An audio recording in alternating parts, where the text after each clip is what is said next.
What is Nintendo actually doing? I find the whole lead up to the Nintendo Switch 2 reveal really weird, and I'm not sure who's making the decisions and why it's been done the way it's been done, but I'm just not really understanding why Nintendo went down this route. The Switch 2 was leaked, and when I say it was leaked, it was not a hole in the wall, it was floodgates. Like, there were leaks coming out left, right and centre, and Nintendo knew this. Obviously they knew this. And what confuses me is the fact that obviously we had the announcement that they would reveal the Switch 2 before the end of the fiscal year, which is March.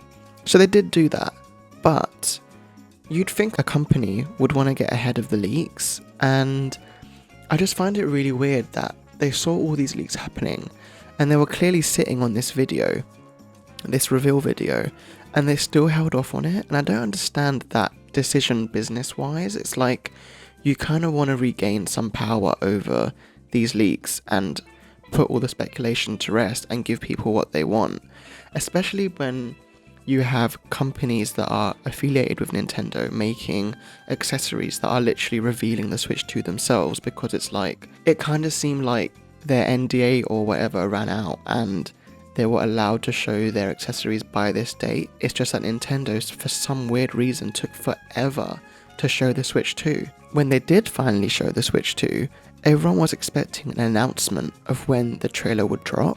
But it feels like they took the one power they still had, which was to drop the video without an announcement. And it kind of felt like, okay, well, you guys have leaked and ruined everything else.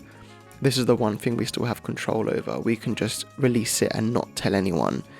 And to release it on the same day that Donkey Kong Country Returns HD Ultra Deluxe Mega whatever comes out, I found that a bit odd, because like, you'd think a company would never do that. They'd never want to overshadow the launch of a new title.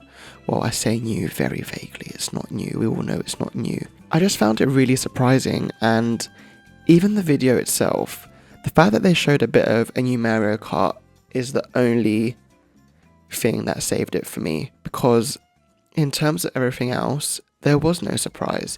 There was nothing new that we saw from the video. We don't know any hardware specs that are confirmed from Nintendo, that is. We don't know what the UI looks like. We don't know how the games are going to run, how the games are going to look, what type of games are on there. We literally just know what we know from the leaks, and that's what we saw. We saw the Joy-Con acting as mice, which they did. They teased it, and we saw that it's a bit bigger and the bezel's a bit different, and it has a USB-C port at the top and at the bottom, and that the Joy-Cons are magnetic. Like, it's literally everything we knew, so it was no surprise. So it doesn't make sense why Nintendo would hold off on saving this to show it and just let all the leaks carry on with the way they were going. And on top of everything, it just felt a bit sloppy. Like, it felt a bit like, okay, here's the video, stop asking us, we're done now, until April. And it's kind of like, okay, like, it felt like they just finally gave in to what everyone wanted, and they literally just gave them a reveal of what it looks like, and they showed one game running on it for like 10 seconds with no other info, and now we have to wait all the way until April? April, really? Like, and even the other day they posted something about, oh, stay tuned for a Nintendo Direct in April, and I'm like, why are you posting this so early? And it kind of feels like it was to get ahead of the other rumours, which were that there'd be one more General Direct for the Switch 1 before the Switch 2 General Direct, just to like close it off and reveal the last couple of games or remakes or remasters coming to the regular Switch. And it kind of feels like when they posted that idea just went out the window, because they've just confirmed, no, there'll be one in April, and that's that.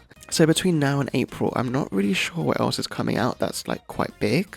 But I've just found the whole thing really sloppy. I mean, personally, if I was on their team, I'd be like, let's just put out this video, because these leaks are getting a bit out of hand. And they didn't. And they made everyone wait for so long. Like, it got to the point where it was actually detrimental to themselves, because under every game trailer they'd release, like for Donkey Kong or for whatever else is coming out, all the comments would be flooded with, where's Switch 2? We want Switch 2. Where's the Switch 2? Give us Switch 2. Reveal it already. And it's like, do you not realise you're like taking away from the stuff you're posting about, because that's all everyone wants to see. If they had revealed the Switch 2 slightly earlier and then posted new trailers and say, oh, it will also be available on Switch 2 as well as Switch 1, like there might have been a warmer reception to those trailers, but the fact that they made us wait so long, they just kind of shot themselves in the foot, I think, and was a bit awkward to see. But at the end of the day, it's Nintendo. Like, everyone always thinks that they can predict things, and then yet again Nintendo comes out of nowhere and surprises us and throws a curveball, because of course they're going to drop a Switch 2 reveal on the same day that Donkey Kong comes out. It's just so weird, but I'm really looking forward to April. I can't wait to see what they're going to show. We're going to get a new 3D Mario. We're going to see more of the new Mario Kart. I need to see some new IPs. I need to see some returning IPs. I need to see grand, big scale games. I'm so excited, and I can't wait to see what the Switch 2 can actually do that differentiates it enough from the Switch 1, because I feel like that wasn't particularly addressed in the reveal video. Like, unless you're a diehard fan and you've been following all the leaks and stuff, then you kind of know, but like if you're a regular fan and you see that video of just the Switch 1 morphing into the Switch 2, it kind of makes you feel like, okay, well, what's different other than it's a bit bigger and the Joy-Cons are now magnetic, you know what I mean? But anyways, that's my thoughts on Nintendo's process of revealing the Switch 2.